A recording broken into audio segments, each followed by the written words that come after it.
Hi, hello, I'm Sam Harrison. I read, review and discuss fantasy and science fiction books, and today it's the Friday show. Every single Friday I recap what I have been reading this week, the videos that have gone up on the channel, and then we also talk a little bit about the future. So I'll talk about what I'm reading next, what I am making next in terms of videos, and then kind of everything else that might seem relevant. So sometimes we'll talk TV, video games, comics, films, basically everything that you might need to know. So, if you're interested in me and the things that I enjoy. So, let's talk about the first thing and the most important thing, what I've been reading. And I have been reading The Gathering Storm by Robert Jordan and Brandon Sanderson. This is the first ever Brandon Sanderson Wheel of Time book.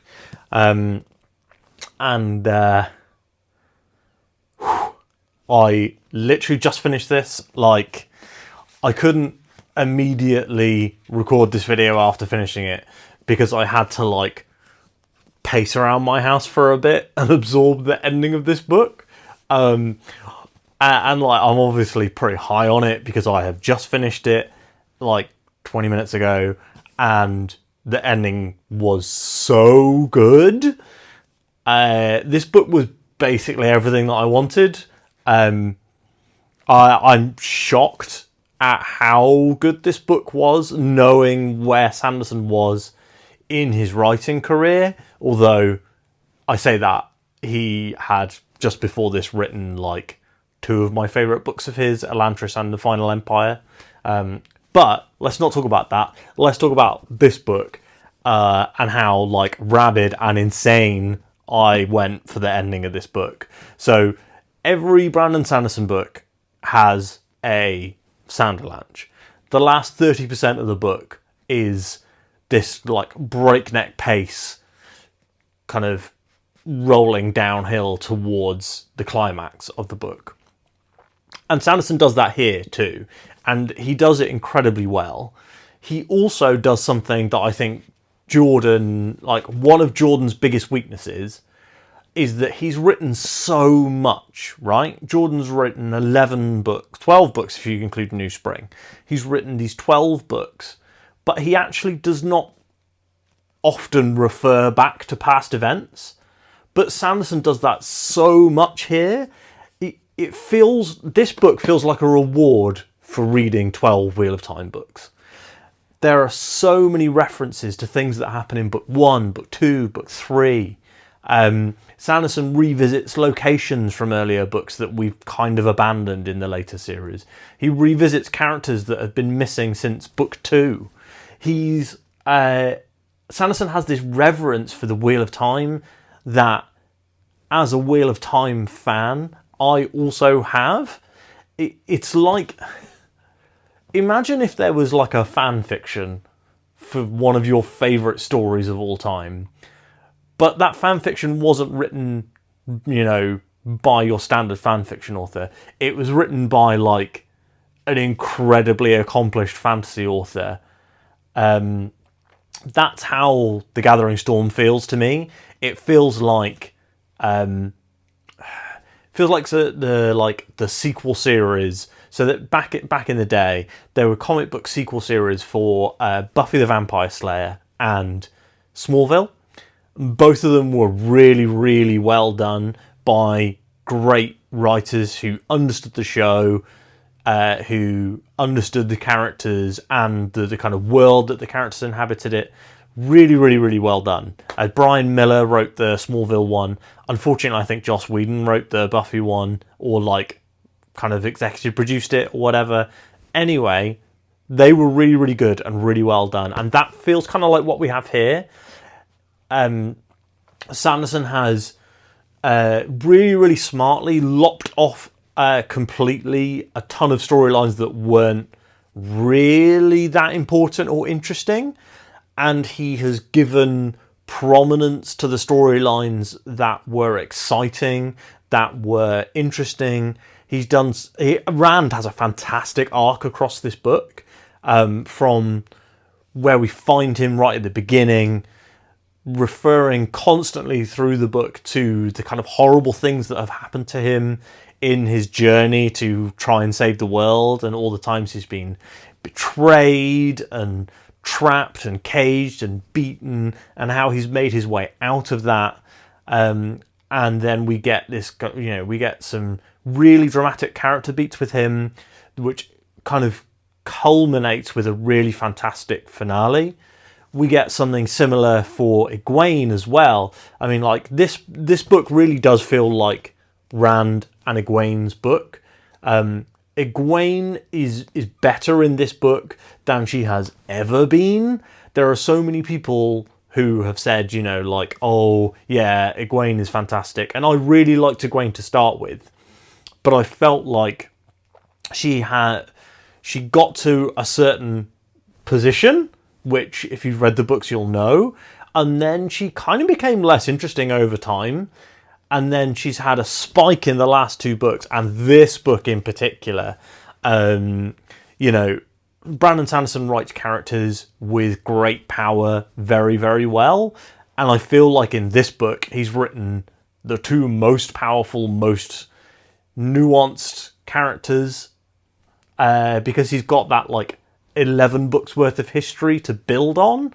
Sanderson, despite having written like 30 books or whatever in the Cosmere, very few of, it's not like all 30 books are about the same characters. So I think, maybe Stormlight is probably the closest you would get to having like this sort of history of characters when Brandon Sanderson is writing them. This incredible. This is going to be extremely tough to beat for my book of the year. I got the feeling reading this one, and it isn't even the final book. It isn't even the last one. The story isn't over. I got to the end of this book 20 minutes ago, and I had the same feeling I had reading Return to Adan last year, where I knew that Return to Adan was going to be my book of the year. I just knew it. And this book, oh my God, insane. 5 stars, 6 stars. I don't even know how to compute how I feel about this book right now. I was actually going to record my review for The Gathering Storm straight after this video, because I was like, well, while the camera's set up, I've finished the book, I might as well record the review. But I genuinely think that I need to take some critical distance from this, more than the 20 minutes that I already took, because I don't even know how to line up my thoughts on this and in anything other than an insane rant. So yeah, I'll shoot this video either later today or sometime over the weekend. But Jesus, this is good shit. I'm shocked.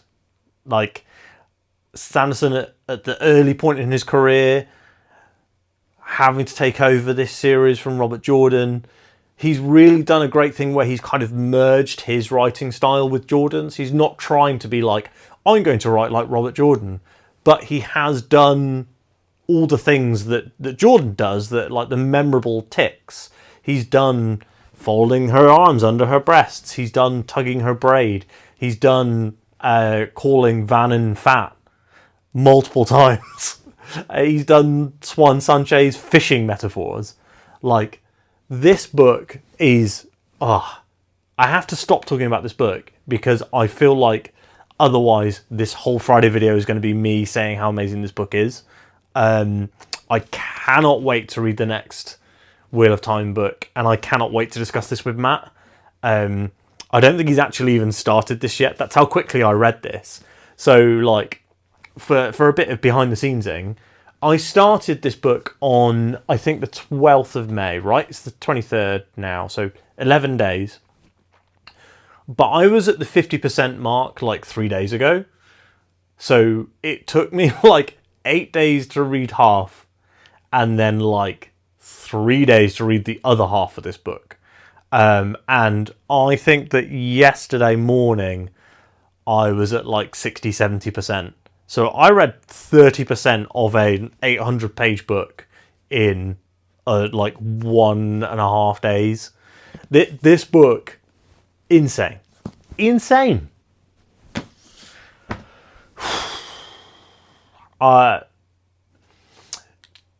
Right now, this is the time where I almost regret doing this as a monthly read along for you guys, because I am desperate to pick up that next book. I can't imagine being, waiting. I think it was like 4 years between books. So it's like 4 years between the Knife of Dreams and the Gathering Storm. And to wait that long with this trepidation of knowing that Jordan has passed away, that he's given the series to this new writer that nobody's really heard of, because Sanderson had published a couple of good books by this time, but had not he wasn't the name he is today. God, this is to imagine that waiting time. And then also to think geez, he's actually done it. He's nailed it. I can't imagine how it felt at the time. One of my friends, Sam, he read the series many, many, many years ago, and he and I have been messaging back and forth while I've been reading. And I need to message him now and be like, oh, holy shit, what an incredible book. We need to stop talking about this book, because literally we will be here forever. I think I said we need to stop talking about this book 4 minutes ago. Let's move on. So next, I want to take myself away from epic fantasy. So I would love right now to just pick the Towers of Midnight straight up off my shelf, but I can't start that book until I've done the spoiler chat with Matt, because I just feel like if I do that, I will end up spoiling it by mistake in our chat. And obviously he hasn't finished reading The Gathering Storm, so he's not started Towers of Midnight. But the next up, I'm going to do something very, very different, but I kind of want to keep the train rolling in terms of the pace of the book, in terms of kind of the fun factor, as it were. So I'm going to be going straight into Dungeon Crawler Carl Book 2. I wanted something that was a big audio experience, because I've got a lot of driving coming up, so I'm going to be good driving. I've got a couple of big trips planned, so I figure a book that's got a great audio book would be one I should go for.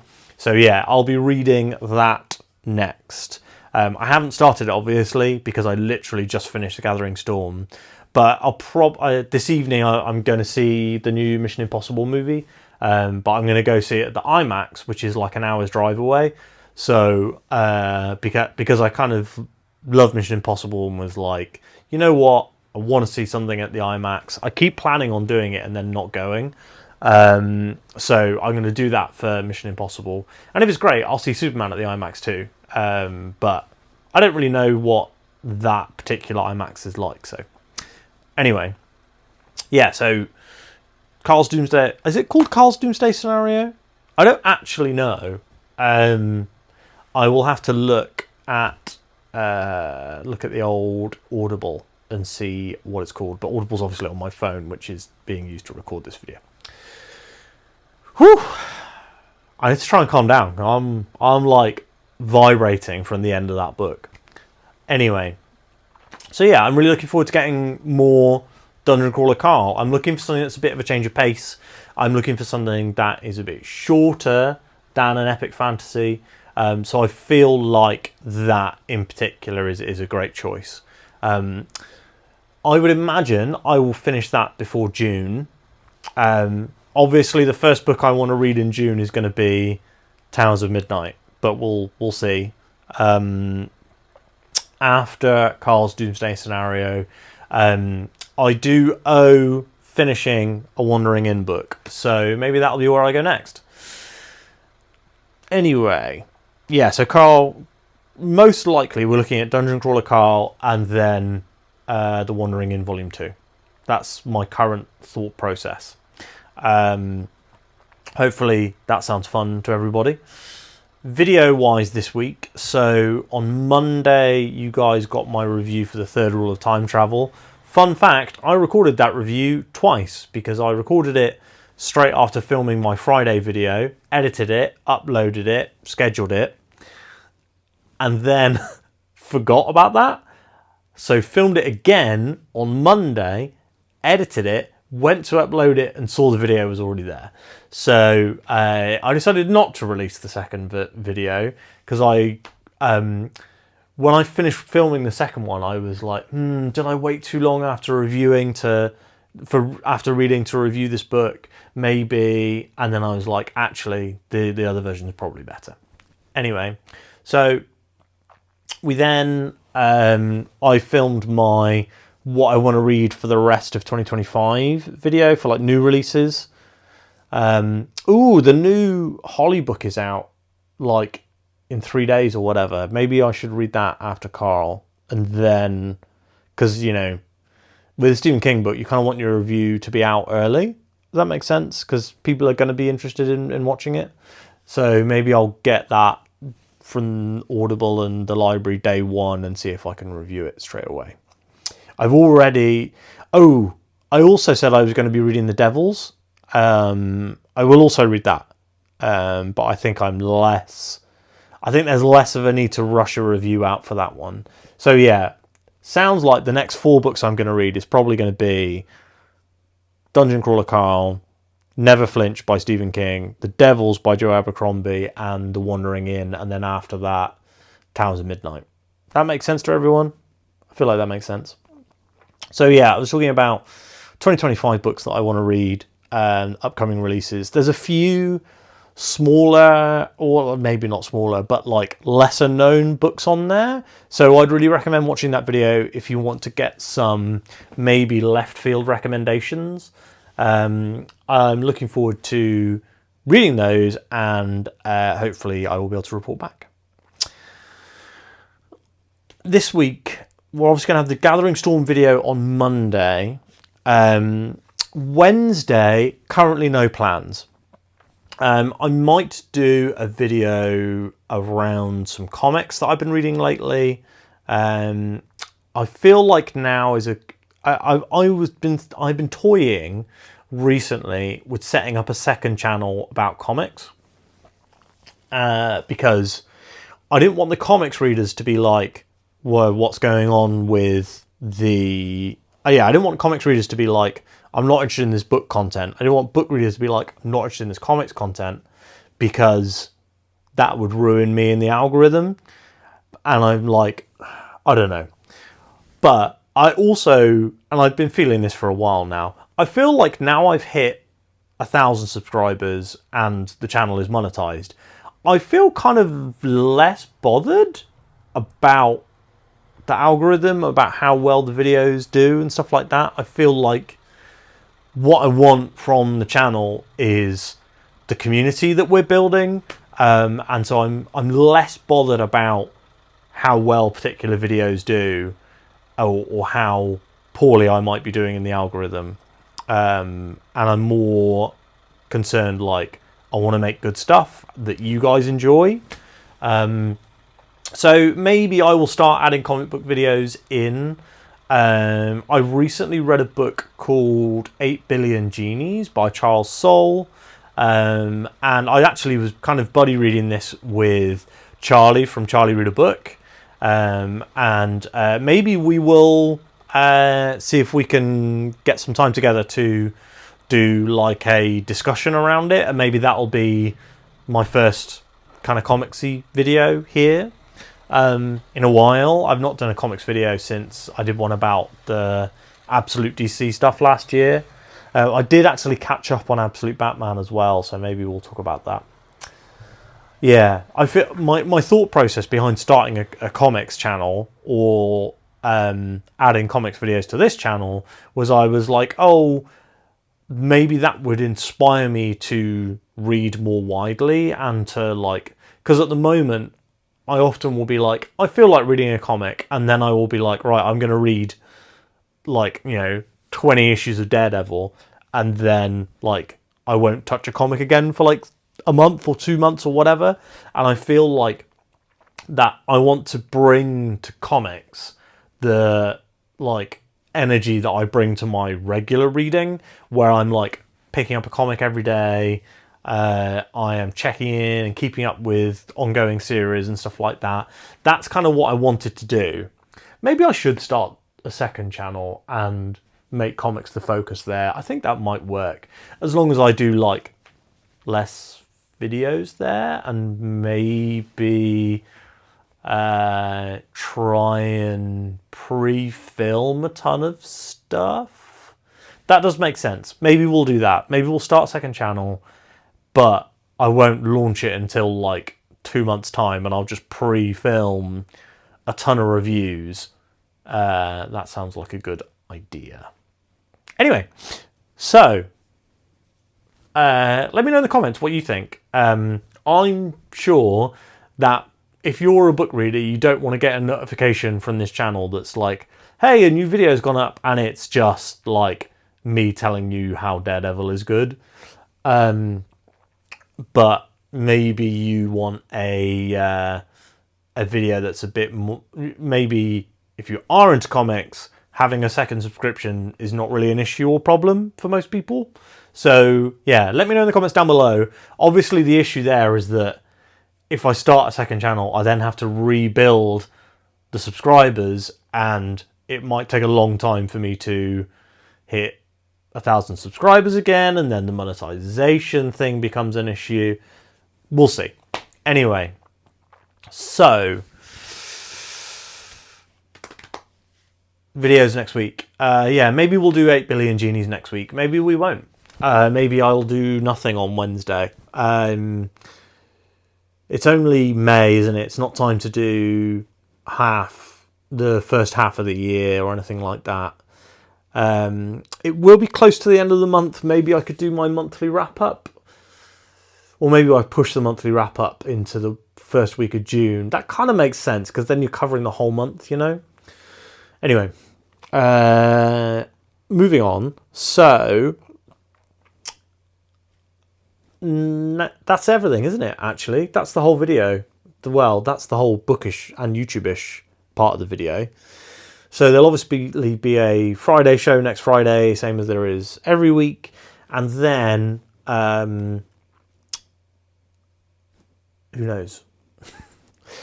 Aside from books, I have been actually doing a fair bit of other media.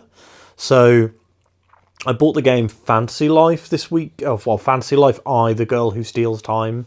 But most people will probably just be calling this Fantasy Life because the original one came out on the 3DS in like 2012.